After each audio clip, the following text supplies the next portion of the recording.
Welcome to today's episode of Holistic Lifestyle under Sibling Scrutiny.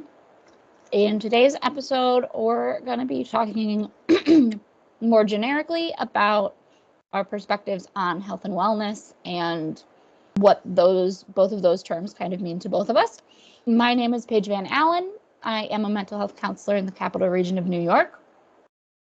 And my co-conspirator is my Logan brother. Wooldridge.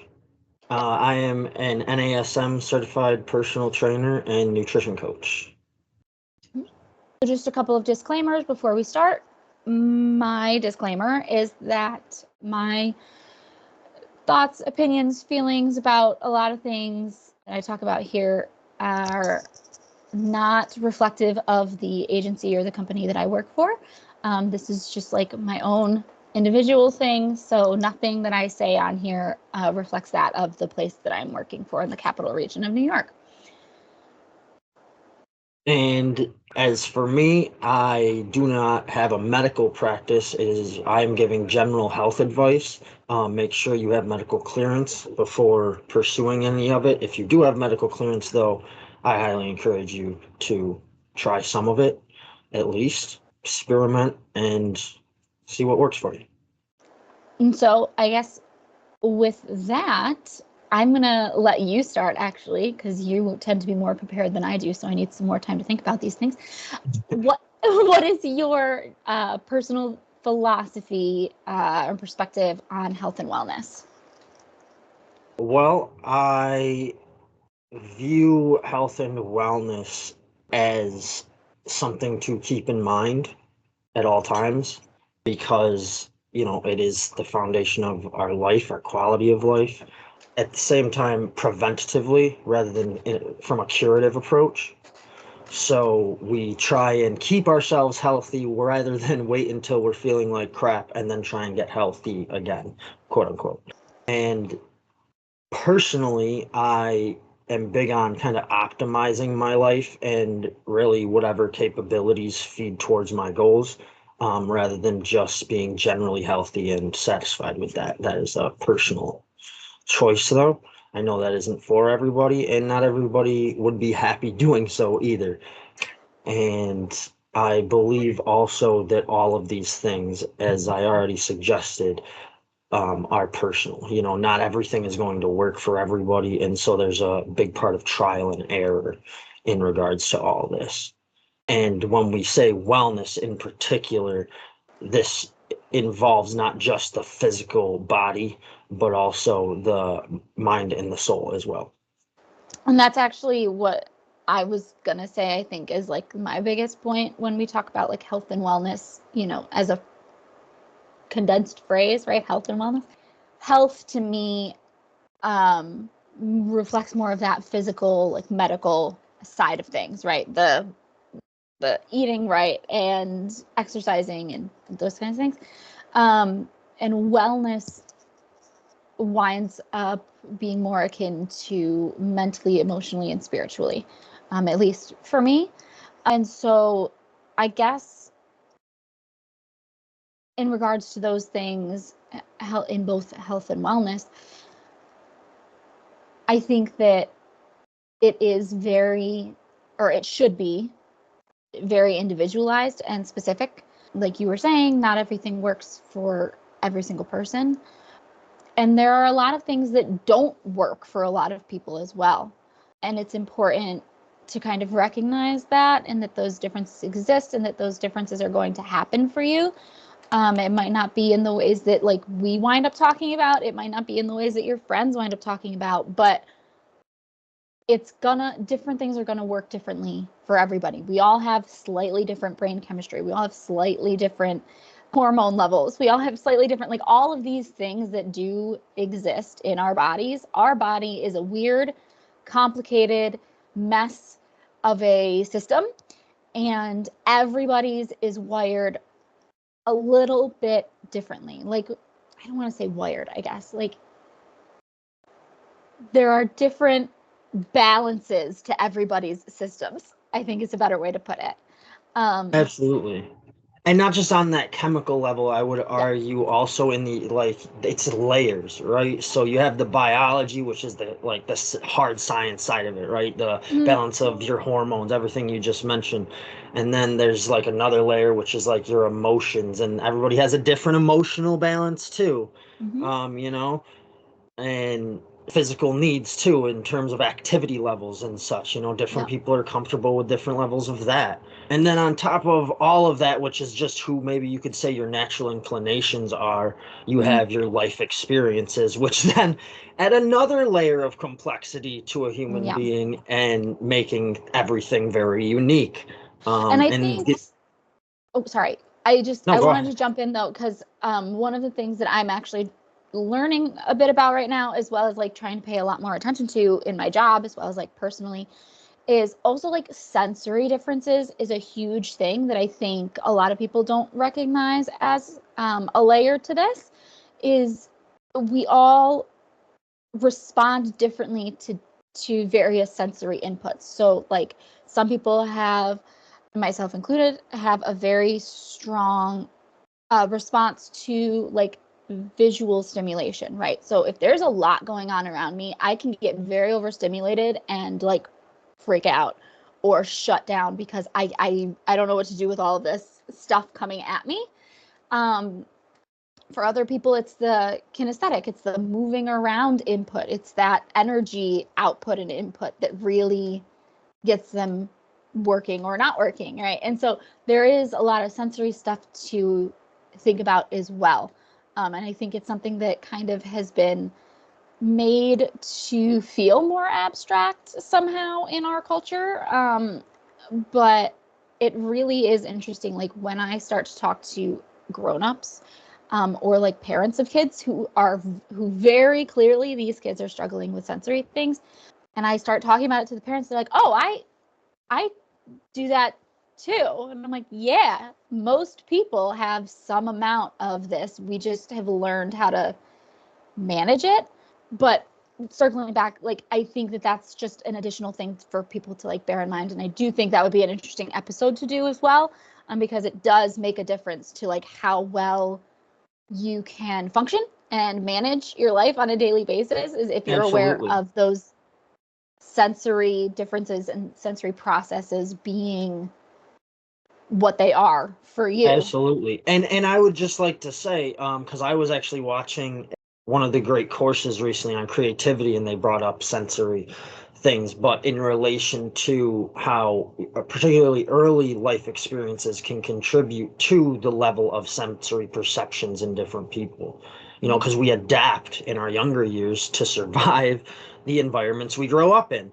So even on the sensory level, you know, people, for instance, in cities tend to be better capable at handling the visual stimuli because there's so and audio stimuli because there's so much they grow up with going on. They naturally learn how to like tune that stuff out compared with people that grow up in the suburbs or the country. So that I think we could definitely cover that in an episode in the future.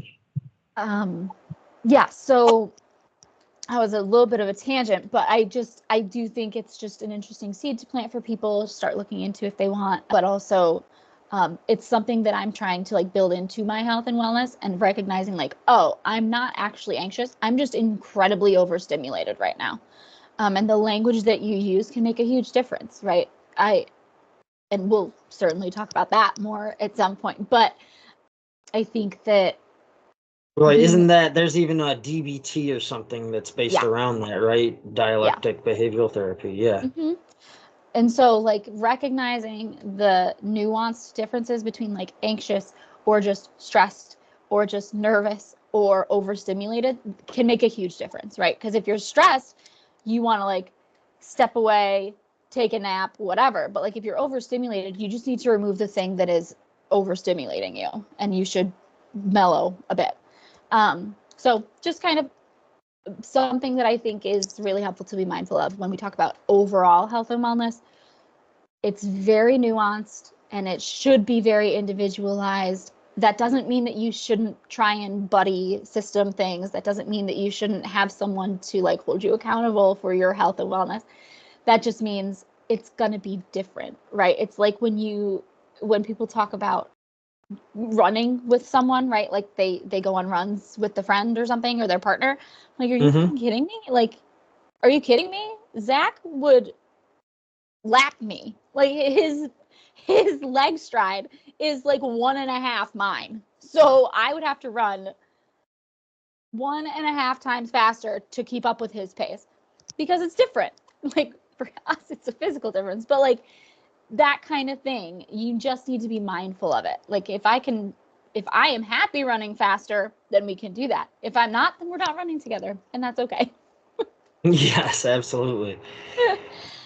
So I guess the next step in this is like, what are the daily practices, routines, considerations that you try to bear in mind for yourself with health and wellness? Oh, well, I think you should take this first because I think what you were just saying kind of leads nicely into what are things you do to maintain your own health and wellness. Because apparently it's not running with your husband. It is actively not running with my husband. Or passively not? I don't know how that would work. So, yeah. Depends. How much effort are you putting into not doing this? Right. Not very much. He's not a runner. So, I think, again, one of the most important considerations, I would argue, is that individualization of things. And just because, and I am confident this will come up in most every episode that we talk about, but that specifically I want to point out doesn't mean that the like fad diet, the popular exercise, the popular program or whatever that is currently at the height of its popularity might not be the thing for you.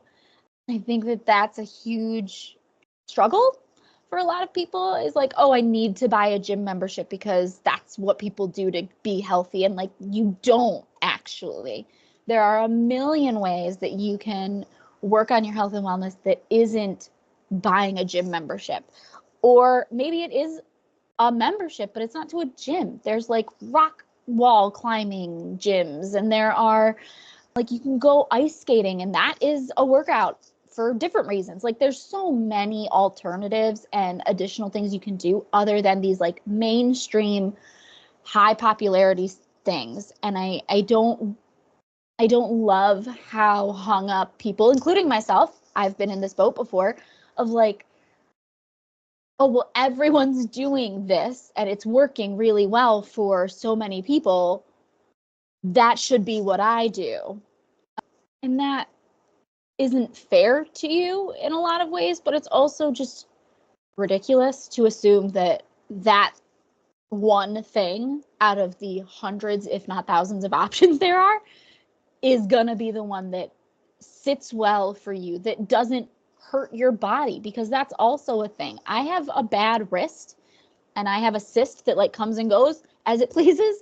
And so I can't do really intensive things to my hands and wrists. There are certain yoga practices that I can't do because it hurts my wrist. So I have to accommodate for that. And so I think that kind of specificity and that nuance of what does and doesn't work for you in particular is really, really important to take into consideration for all health and wellness stuff. I definitely just went on a tangent again, but do you have other considerations you want to mention? So as far as considerations go, I would say I agree with all of that, and I would like to add that these can be broken down the way you look at what's going to work for you and what's not, right? And a big factor, I think, in why one of these programs, as you said, that's at the top of popularity and it's working for so many people might not work for you. There's a couple things that I would say there. One is an equal amount of how much a program or workout will work for you is about your ability to enjoy it and actually do it for the long haul, as it is how effective it is, right? And right now, in the current climate, we are very focused on effectiveness. Now, that's not a bad thing necessarily, because there was a period before that, like the 80s, 90s, when I would argue it was the exact opposite. It was more about like, oh, it has to be fun, and they had all those dance programs that you could buy on VHS and DVD and blah, blah, blah, right? Right, right. So I remember Ma doing that one. And like, it's not, again, they some of them worked, right? And all of them, I would argue, probably worked on some level for a group of people, and then they lose their ability to work, you could say. And a big part of that is so many people have already done it. Now it's boring. Nobody's able to stick to it anymore. It's not fun and exciting. You need to be somewhat enthused to be able to stick with something in the long haul. So enjoyment in the activity you're using is important. And that can take experimentation. Because, for example, I do need to lift and run every day. I enjoy it. There's something about just running through again, I live in the mountains, so I'm able to run not down the street of, downtown city, but down trails in the mountains. And I really enjoy that. And I don't run the whole time either. I stop and I walk for sections and stop at, overhangs and stuff like that. And, that's not for everybody. A lot of people, I would argue, would probably be to their detriment to try and follow the exact programs I follow for a plethora of reasons. Yeah, and let's just jump in here for a second. Logan has such a strict and like rigid routine that he follows with his workouts and meditations and nutrition and all of these things. I am so not at that point. No, I do live in a city in the capital region of New York. I do run down the street. If I go for a run, it's down a street on asphalt, and there's not really a whole bunch of nature around. So very different environments. And this is one of the things that I think is going to get more interesting when we get into some more specific topics, is how Logan and I adjust for the very different environments that we are in. Absolutely. And the fact that, we're both 30-ish now. That's a fair way to put that. Yeah. So we've had time to build up the lifestyles we both carry out now. And that's goes for everybody. The older you get, the more you have built the lifestyle you have. Myself, in this case, I have spent more than 10 years building a fitness focused lifestyle.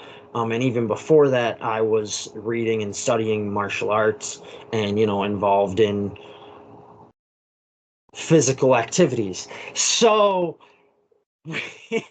so I've built the ability to carry out this level of training, not just because I enjoy it, but because I've had the time for my body to adapt and be able to reach this level. I wouldn't have been able to run and lift and garden and all these things every day if I hadn't done one or two of them for a while, for a year or two. Right, which I think is a solid segue into like, what are the daily practices or routines that you implement right now? Because I do, again, Logan has a very, I feel like I'm sounding really dramatic with this, very rigid, but comparatively to me, very rigid. And I am still kind of trying to figure out the things that do and don't work for me. So I'm very beginner level, kind of trying to figure out implementations and like workouts and strategies and things like that work. I do think I am much more mindful of and have already implemented a lot of like mental, emotional health and wellness things. I am a very creative person, so I try to do a lot of creative things in my free time. It is a struggle because I also love video games. So I really am struggling right now to find a balance of like, right now I'll play video games, but I'm not going to play video games for the next 6 hours before I go to bed. Because video games are made to keep you on there for so long. So my current battle, if you will, is finding that balance of like, I thoroughly, like the most satisfying activities for me are the creative ones, are the ones that I can express myself freely without, like, I'm not making things necessarily to give to other people or to put out in the world for other people to see. They are things for me. They are things that make me feel good. They're things that make me feel like I've been productive in a silly but satisfying way. And that is something that is really, really helpful for my mental health. And so I'm much more on board and on top of my mental, emotional stuff. My physical health is a serious struggle for me. I am a very picky eater. I am working on it. Currently, beans are my nemesis. Green beans, I just can't. They're dirt. I don't know. They taste like dirt. And so, like, I'm struggling with the physical There's health. no reason to force yourself to eat something you don't like, especially in the modern day, because now, to be clear what I mean by that, I mean don't force yourself to eat those green beans you hate. There are other green vegetables you can try. I don't mean just like fuck vegetables altogether. But that's where I'm at, though. So, right. And I think a so, lot of people reach that point, but yep. I also think it gets reached because you start for so long trying to force yourself to eat things you don't like instead of being like, okay, I tried that. That ain't for me. You know, I'll try this. At the same time, maybe there are things like green vegetables that you just don't like. And my best thing to give an example for that would be for myself, mushrooms. I've never been able to enjoy mushrooms. Mushrooms are really good for you. Yep. Really good for you. I've heard that. So, but I don't like them. I don't like taste. I don't like texture. I don't like nothing. The way I got around that, I minced them up and I put them in tuna sandwiches. I don't even know they're there, but I'm still getting the benefits. Right. It's the thing that your parents do to get you to take medicine, right? Like you put it in applesauce and you don't even notice it. Yep. But I So think occasionally you need to resort to something extreme like that. But generally, I think you will be able to eventually find workarounds. You know, vegetables are definitely a big one for a lot of people. Yep. At the same time, like every other part of a human being, our taste buds are adaptable. Not totally, you know, you're not going to learn to love something you utterly despise, but you can learn to enjoy something you just dislike. Yeah. I think that's how a lot of people wind up liking coffee. That's how my husband wound up liking coffee. He was like, I don't love this, but I can make myself do it. And now and it gets you energized and it's more focused. So I'll endure this dislike, not hatred, but dislike for the benefits. And then over time, you associate more with the benefits. And I just do this every day. And now you start enjoying it. Yeah. And so I guess that's kind of the point that I was getting at with the like overall like daily stuff that I try to do is I'm trying to figure out which of those things cross that line for me. You know, I do like to go for a run once in a while. I don't want to go for a run every single day. I get very bored with workouts very easily. I cannot do the same exact thing every single day. I will be so bored that I'll stop and doing honestly, boredom is a big factor of it, and this is a big thing when it comes to getting a trainer, right? Because as a trainer, I would program something where first of all, when you're starting out, don't go for every day. Go for like 4 days a week. So then it's every other day. The other thing is a different thing every day. You might include certain things like a jog at the end of your workout every day, but you have like a push day, a pull day, a legs day, a full body day. And so each day you're doing different things. Yeah. And then on top of that, there are different methodologies. You know, do you like to lift weights? No. Do you like body weight stuff? Maybe. Do you like just playing sports and stuff? Okay, but dedicate a certain amount of time to that. And then maybe from that, eventually you can roll that over to, you know, I'm so into doing this sport now. I want to get better at that sport. So what else can I do to get better at that sport? And so it just starts to build. Also, and this isn't just for workouts, this is the whole daily routines and everything, meditations, anything. Nothing works forever. At least in my experience, nothing works forever. So this is the other advantage to working with professionals in any field. You know, even if you can get yourself going, at some point it might be to your benefit to get a professional's assistance because they spend at least a portion of their life, if they're a decent professional in their field, studying that field, so we stay up to date with the other methods you can try out, and so we have more suggestions, and you don't have to waste hours every week sunk into research. You can do that if you want to. Don't Right. hire a professional, handle it yourself. But you also can't do that with everything these days. There are too many things. There are so many things. And I think that is a caveat that I think we both want to address a little bit. Like,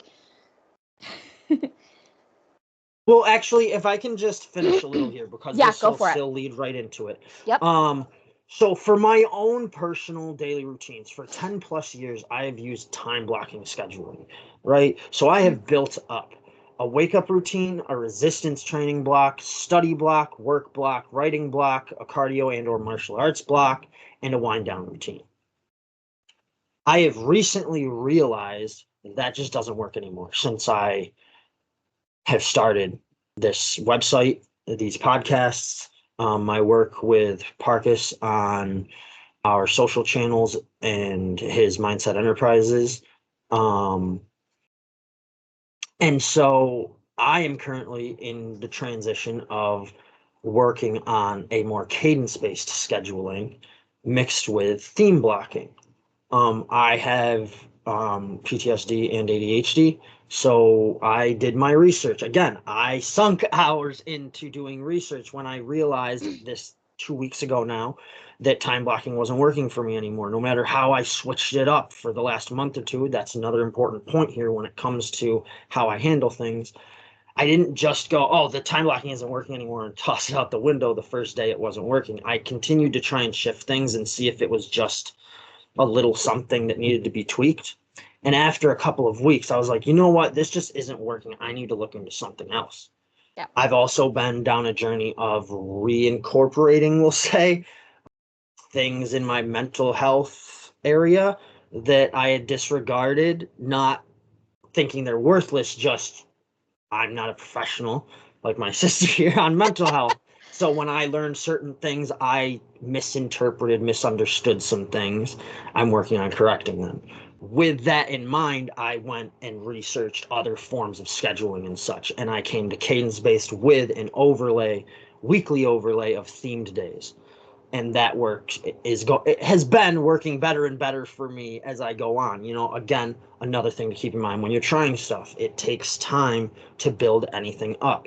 So when I started doing the cadence base, which is much less about a strict time frame and much more about just letting activities roll into one another, it takes time to ingrain those activities rolling into one another. So I knew heading into this, it wasn't going to be like the first day I tried it, everything was going to be right on, and I was going to feel all better and life was going to be all fixed because I just switched my scheduling. No, it's going to take work. It's going to take effort. 2 weeks in, I'm just starting to really gain traction with this new scheduling, and it is starting to feel like it's going to work better in multiple ways, including my mental health.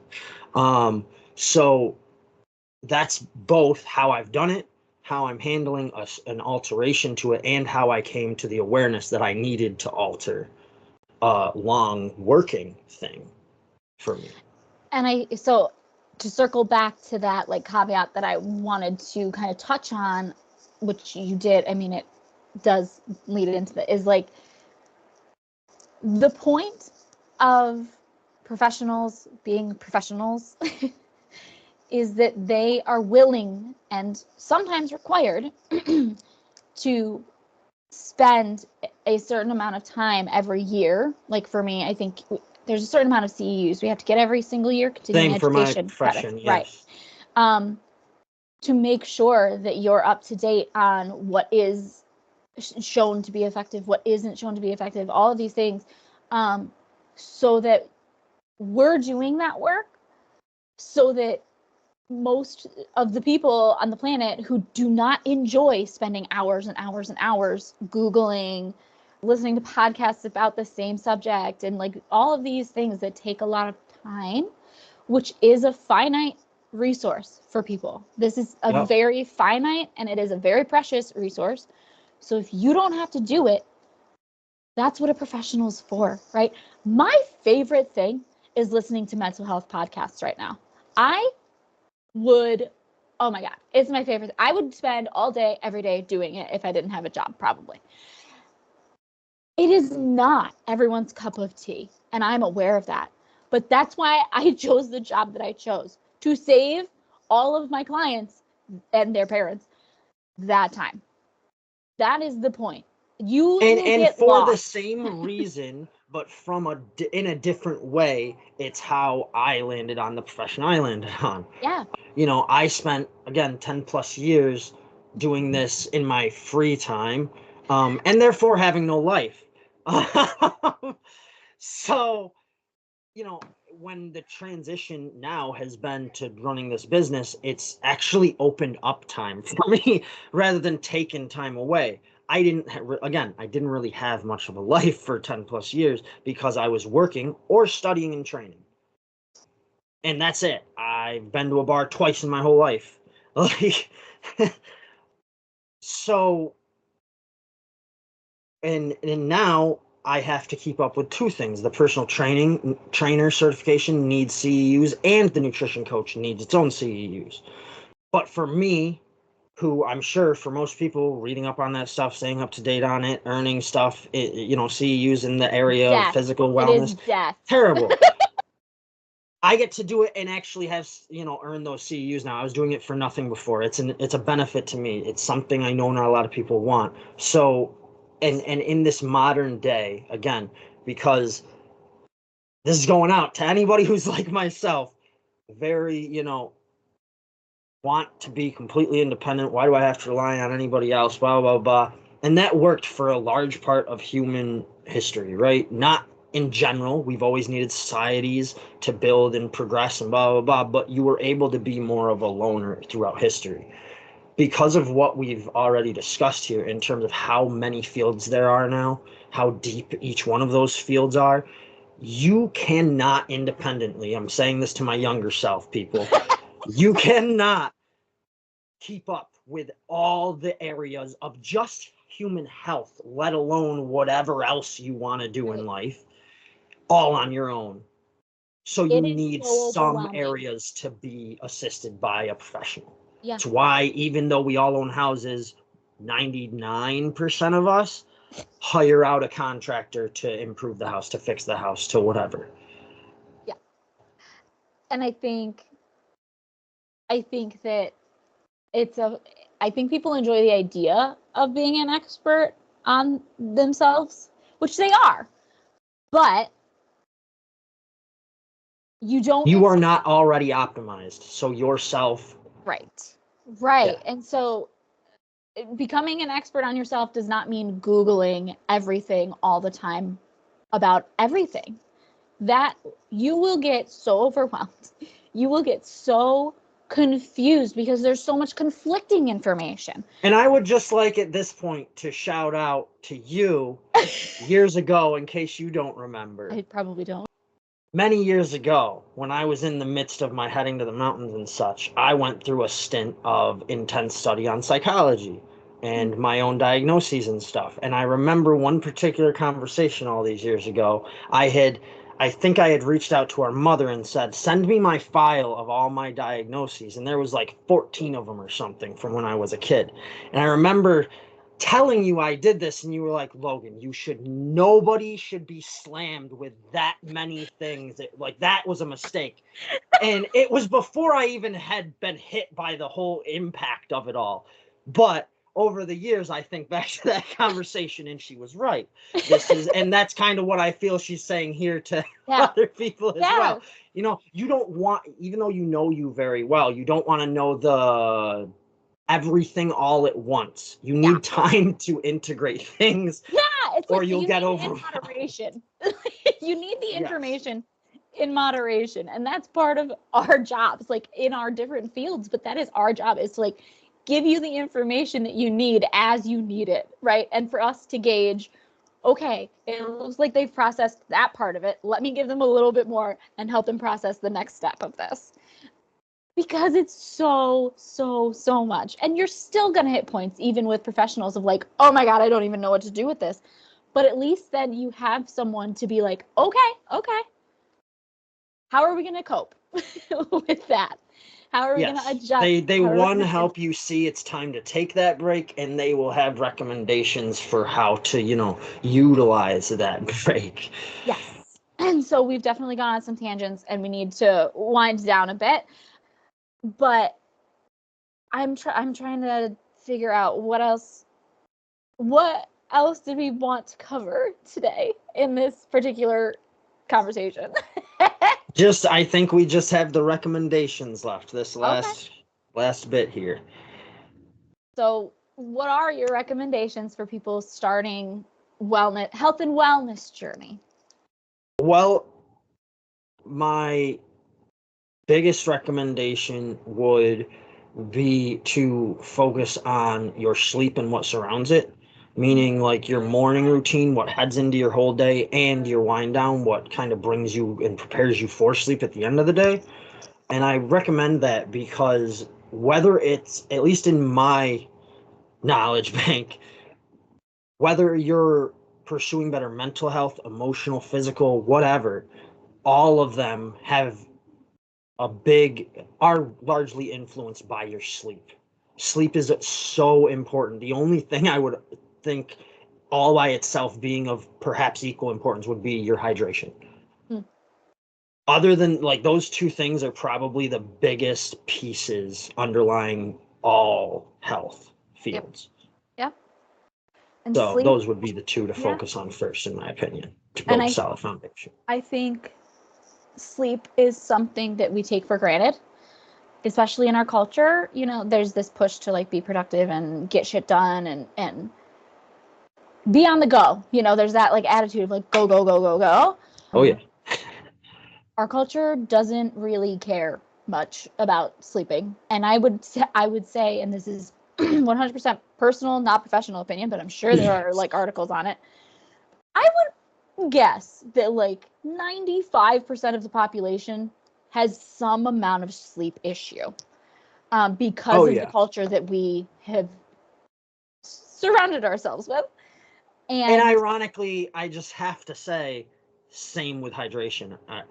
Like the two foundations, and both are largely dysfunctional in our current society. And sleep literally can do damage. The lack of sleep can actively do damage to your body.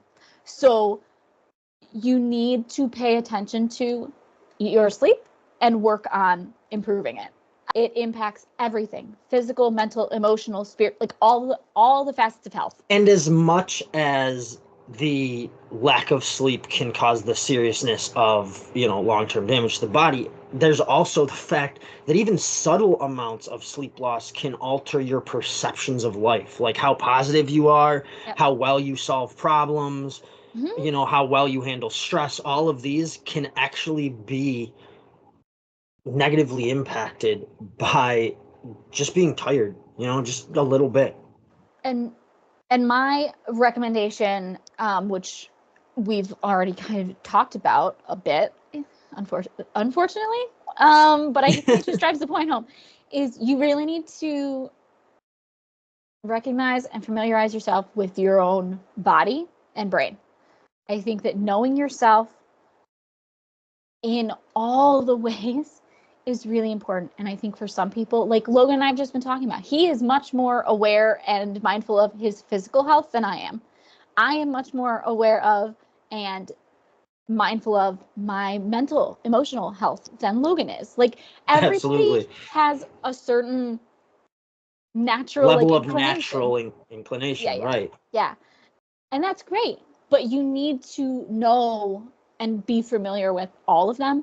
And that's part of the health and wellness journey as well. I would argue that is, in essence, the wellness journey, particularly, is becoming aware not just of, the baseline, I feel okay, but getting to know yourself well enough to be able to address the mental, emotional, physical, all of it together. And that takes time. That's why it's a journey. Yeah. And it is a journey. So also recommendation, ups and downs. Be patient. Absolutely. Be patient and be as calm as you can be. There will be moments, but it is a journey and it takes time, and you can't You can rush it. It's not going to go great. And in my experience, when you do rush it, sorry to tell you, it's gonna backfire, because usually when all that rushing through you did falls apart, you're right back where you just started, and now you have to rebuild all of that. If not even lower, because now you're pissed off and frustrated about the thing. Yep. So now you have to And you've rebuild. ingrained a little bit in your mind, whether you meant to or think you have or not, that, oh, I can't do this. Mm-hmm. Mm-hmm. Yeah. Which is, by the way, why, I don't know about in psychology, but at least in personal training and nutrition coaching, both, we encourage you to start small with small steps. That way you build the success of reinforcing you can do it rather than reinforcing you can't do it. Right. Yep, 100%. And we even... So in other words, just start with logging these things, tracking them. How much do you sleep each night? Habit What tracking. do you do when you first wake up? Yep. That's it. How much water do you drink every day? Yep. Yep. All right. Well, I think that about covers it for today. I think so too. Great.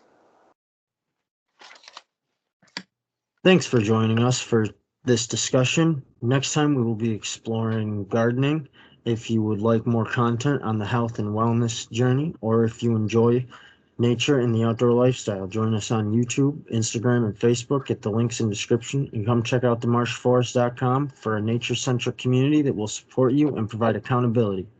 If there is a topic you'd like us to cover, let us know in the comments below. Hope everyone is making progress on their path today.